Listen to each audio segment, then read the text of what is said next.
오늘 성경은 누가복음 12장 22절부터 34절의 말씀입니다. 누가복음 12장 22절부터 34절에 있는 말씀.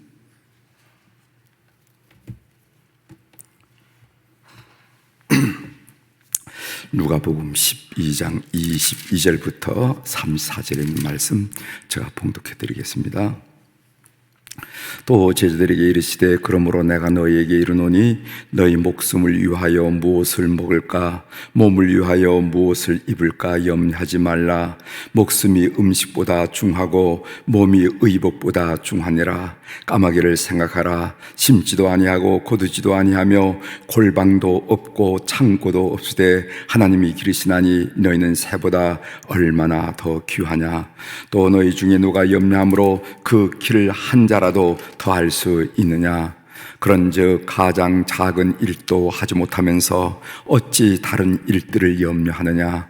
백합화를 생각해 보라. 실도 만들지 않고 짜지도 아니하느니라. 그러나 내가 너희에게 말하노니 솔로몬의 모든 영광으로도 입은 것이 이 꽃 하나만큼 훌륭하지 못하였느니라. 오늘 있다가 내일 아궁이에 던져지는 들풀도 하나님이 이렇게 입히시거든. 하물며 너희일까 보냐. 믿음이 작은 자들아, 너희는 무엇을 먹을까 무엇을 마실까 하여 구하지 말며 근심하지 말라. 이 모든 것이 세상 백성들이 구하는 것이라. 너희 아버지께서는 이런 것이 너희에게 있어야 할 것을 아시니라. 다만 너희는 그의 나라를 구하라. 그러면 이런 것들을 너희에게 더하시리라. 적은 무리여 무서워 말라. 너희 아버지께서 그 나라를 너희에게 주시기를 기뻐하시느니라. 너희 소유를 팔아 구제하여 낡아지지 아니하는 배낭을 만들라. 곧 하늘에 둔 바 담이 없는 보물이니 거기는 도둑도 가까이 하는 일이 없고 좀도 먹는 일이 없느니라. 너희 보물이 있는 곳에는 너희 마음도 있으리라. 아멘. 34절까지 함께 읽었습니다. 오늘 우리가 읽은 내용을 중심으로 주제를 왜 하나님의 공급하심을 믿지 못하는가, 왜 하나님의 공급하심을 믿지 못하는가, 이런 주제로 같이 좀 말씀을 나누려고 합니다. 지인이 한 글을 보내주셨는데 그 글은 대우중공업 김규환 명장이 삼성전자 천안공장에서 강의했던 내용이라 하면서 보내줬어요. 그 강의 내용을 다 여러분들이 말씀드리면 시간이 없으니까 제가 잠깐 간추려서 말씀을 드린 다음에 오늘 본문을 시간이 조금 늦으면은 간단하게 이렇게 말씀을 드리도록 그렇게 하겠습니다. 이 김규환 명장이란 분의 이 이야기입니다. 저는 국민학교도 다녀보지 못하였고 5대 독자 외아들의 일가 친척 하나 없이 15살에 소년 가장이 되었습니다. 기술 하나 없이 25년 전 대우중공업에 사원으로 들어가 마당 쓸고 물 나르며 회사 생활을 시작했습니다. 제가 훈장 2개, 대통령 표창 4번, 발면 특허대상, 장영실상을 5번 받았고 1992년 초정밀 가공 분야 명장으로 추대되었습니다. 어떻게 제가 상을 제일 많이 받고 명장이 되었는지 말씀을 드릴까요? 하면서 그 얘기를 이어갑니다. 이분은 학교를 제대로 다니지 못했기 때문에 글을 읽을 줄 몰랐다는 거예요. 우연히 하루는 이렇게 신문을 펼쳐보는데 그게 무슨 공장도 있고 뭐 주택도 있고 안전모를 쓴 사람들도 나와 있고, 그런데 무슨 글자가 있더라는 거죠. 그래서 이분이 이 글자를 모르니까 옆집 아주머니한테 이 글자가 뭐냐 그랬더니까 대우 가족을 모십니다 하는 그런 인력 광고예요. 리크루트 광고였어요. 그래서 이분이 그 당시에 뭐라 하잖아요. 대우란 사람이 나처럼 이로운가 보다. 얼마나 이로우면은 가족을 모신다고 그럴까 하면서 측은하게 생각했다는 거죠. 대우 가족을 모십니다. 그러니까 대우란 사람이 너무너무 이러워가지고 참 별 광고도 다 내는구나 생각했는데, 아마 그 글을 알려주던 사람이 그런 얘기가 아니라 그 대우에서 사람을 구한다 하는 얘기라는 것을 알고, 아, 이것도 인연이구나 싶어서 갔다는 거예요. 갔는데 경비실에 지나갈 수 없어. 냄새가 나니까 그 경비원이 넌 오지 말으라고, 넌 왜 여기 자꾸 들러나고, 그러면서 말하니까 난 자꾸만 들어가야 된다고 하니까 그 경비원이 때리는데 1시간 동안 맞았다는 거예요. 그냥 들어가려고 그러고 들어오지 못하게 때리고. 그러다가 그 임원이 한 분이 반 거예요. 왜 그러냐 그랬더니까 뭐 자꾸 들어가려고 그런다고 그래서, 그러면 걷어줘 이랬자는 거죠. 그 걷어줘란 말을 거기에 보면은 서울 사람들은 밥 한 끼 먹여보내 이 뜻인데, 경상도에 걷어줘 이 말은 무슨 뜻인가 하면은 가족으로 받아들여 이런 의미라는 거예요. 그래가지고 이 경비원이 경상도 사람인데 가족으로 받아들이라. 그래서 그 당시 인사부장이 누군가 하면 서두칠 부장에게 아무개 임원이 쓰라고 했다고. 그랬더니까 채용하라고 했다. 그러니까 가서 면접을 해보니까 뭐 아는 게 하나도 없으니까 채용은 하긴 해야 되겠는데 뭐를 잡부러 썼어요. 그래서 물 나르고 걸레질하고 심부름하고 그런 잡부러 썼어요. 사원으로 입사해서 매일 아침 5시에 출근하였는데, 하루는 그 사장님이 5시 반에 출근하는데 5시에 불이 환히 켜져 있으니까 공장을 이렇게 들여다보니까 사람이 왔다 갔다 하거든요.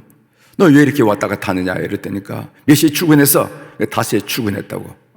너 지금 뭐 하는 거야? 그랬더니까 이 사람이 하는 얘기가 선배를 위해서 미리 나와 기계 워밍업을 하고 있습니다. 그렇더라는 거예요. 선배들이 작업을 할 수 있도록 기계를 이렇게 달궈야 될 거 아니겠어요? 기계 워밍업을 하고 있습니다. 그러더라는 거예요. 그래서 그 다음날 정식 기능공으로 승진시켜 주더라는 거죠. 제가 어떻게 정밀기계 분야의 세계 최고가 됐는지 말씀드리겠습니다.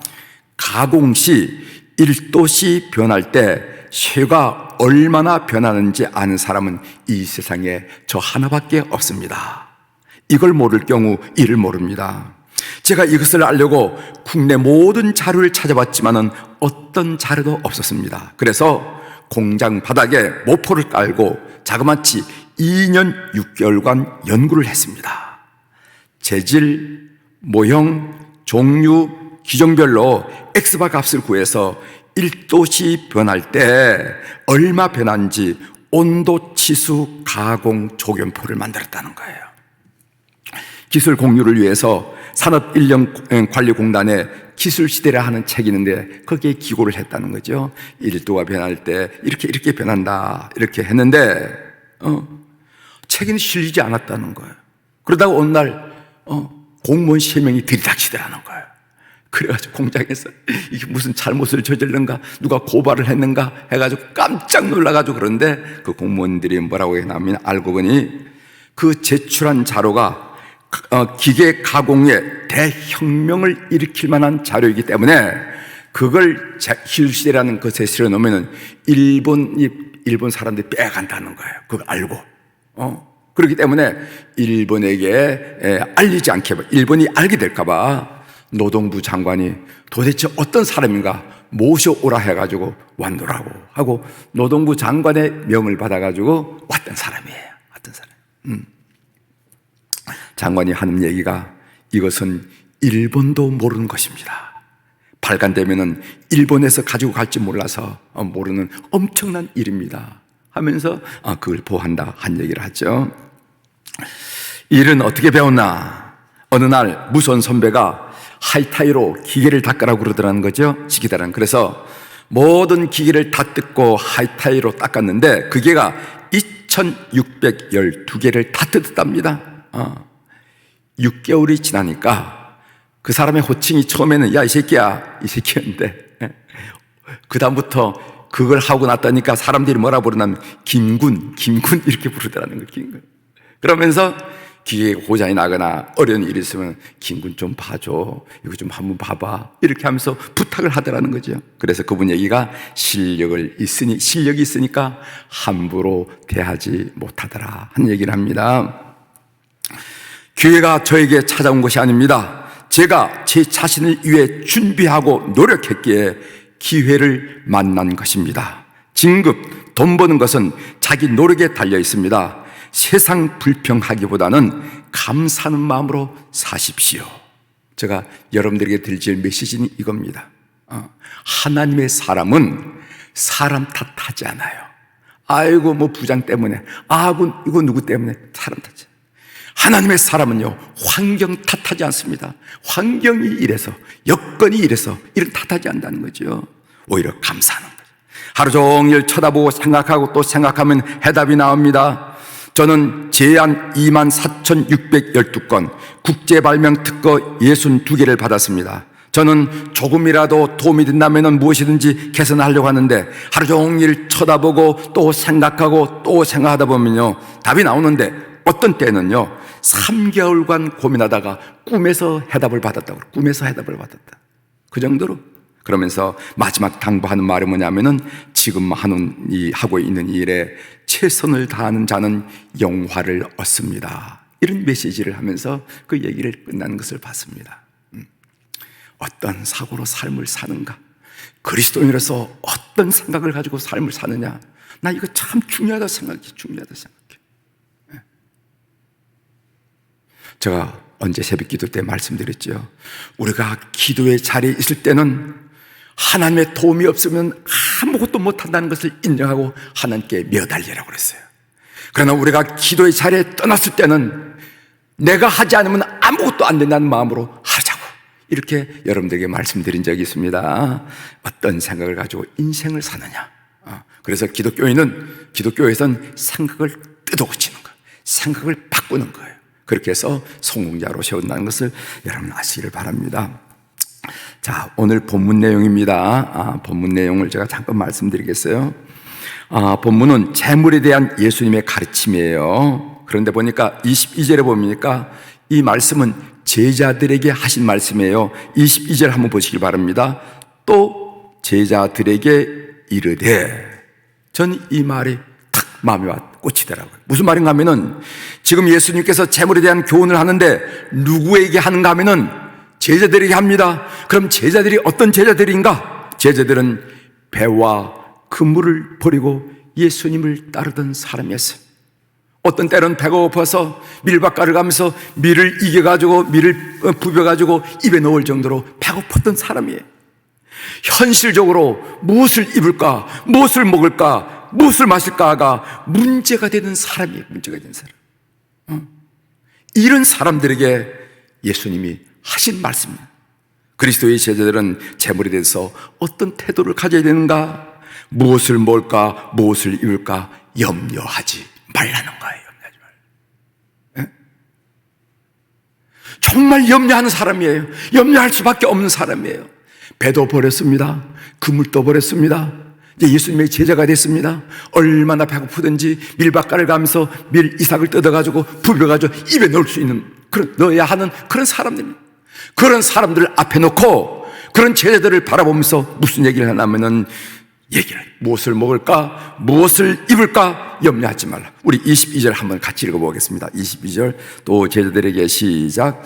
또 제자들에게 이르시되, 그러므로 내가 너희에게 이르노니 너희 목숨을 위하여 무엇을 먹을까, 몸을 위하여 무엇을 입을까 염려하지 말라.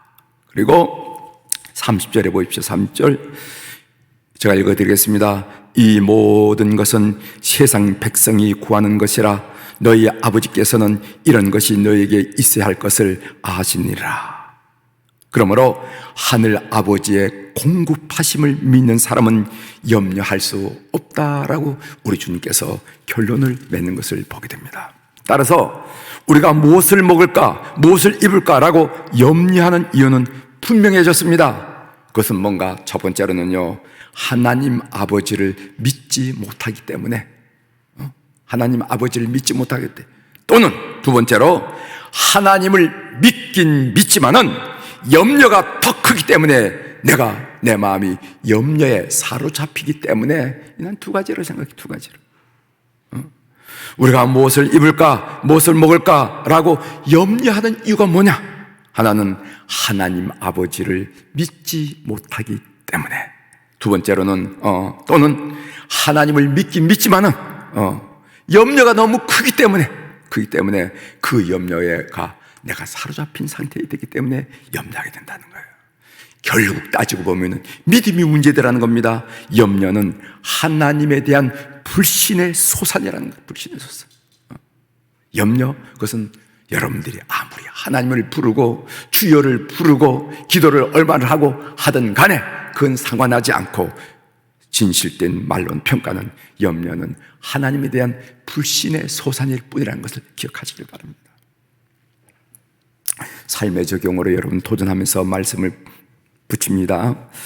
예수님은 배를 버리고 그물을 버리고 따르기에 당장 오늘의 먹을 것과 입을 것이 현실적인 문제인 제자들에게도 하늘 아버지를 믿고 염려하지 말라고 가르쳤어요. 그렇다고 한다면은 예수님의 제자들과 비교할 때 처한 환경이 훨씬 더 좋은 우리는 더더욱 염려하지 말아야 하지 않겠는가? 여러분들의 집의 부엌에는요, 오늘 아침 식자재가 있지 않습니까? 오늘 아침 거리가 있지 않습니까? 하늘 아버지의 공급하심을 확실히 믿고 염려를 떨쳐버리는 하나님의 사람들, 그리스도의 제자들이 다 되기를 주의 이름으로 축원합니다. 기도하시겠습니다.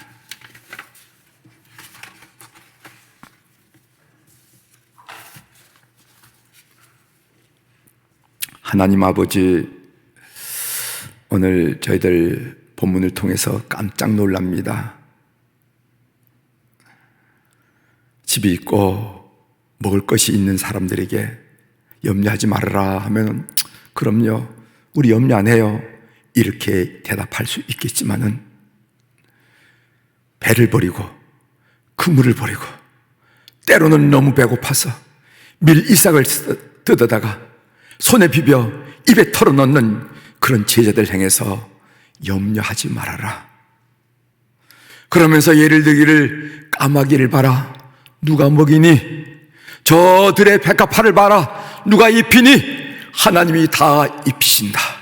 하나님의 제공하심을 믿고 염려하지 말아라 라는 말씀을 우리 주님께서 가르치신 것을 우리가 오늘 읽으면서 깜짝 놀라면서 이 말씀을 받습니다. 우리가 상황과 형편을 보면은 제자들보다 나아도 훨씬 더 낫는데 왜 우리 마음속에는 염려가 있습니까? 그것은 하나님에 대한 불신 때문이라는 것을 저희들이 알고 우리의 불신을 주님 앞에 내어놓고 용서를 빕니다. 믿음 허락하여 주시옵소서. 하늘 아버지에 대한, 하늘 아버지의 제공하심에 대한 확실한 믿음을 가지고 인생길에서 모든 근심, 걱정, 염려를 떨쳐버리고 어디서나 어느 자리에서나 만족하고 느긋하고 행복하는 우리 교우들이 다 될 수 있도록 은혜를 베풀어 주옵소서. 하나님, 오늘 또 우리 사랑하는 교우들이 주님 앞에 1,000번째 헌금을 비롯해서 각가지 종류의 헌금을 주님 앞에 올려드렸습니다. 눈 밝으신 우리 하나님 아버지, 이름들 챙기시고 사연들 통촉하여 주셔서 삶의 여정에서 주님의 인도하심과 간섭하심과 그 상시하시고 자세한 그 섭리와 이끄심을 늘 고백하는 주의 백성들 다 될 수 있도록 우리 하나님 역사하여 주시옵소서. 오늘도 주님 앞에 겸손히 기도할 겁니다. 이 새벽이 하나님의 임재 아래 하나님을 만나는 거룩하고 감미로운 시간 될 수 있도록 우리 모두를 축복하여 주시옵소서. 오늘 또 하늘의 주권과 땅의 주권을 가진 우리 주님의 이름으로 이 새벽에 선포합니다. 내 영혼이 잘된 같이 범사가 잘되고 강건한 축복을 우리 모든 새벽기도 용사들, 주님 사랑하고 기도하기를 소원한 온 교우들이 누리게 도와 주시옵소서. 감사드리며 예수님의 이름으로 기도 올려옵나이다. 아멘.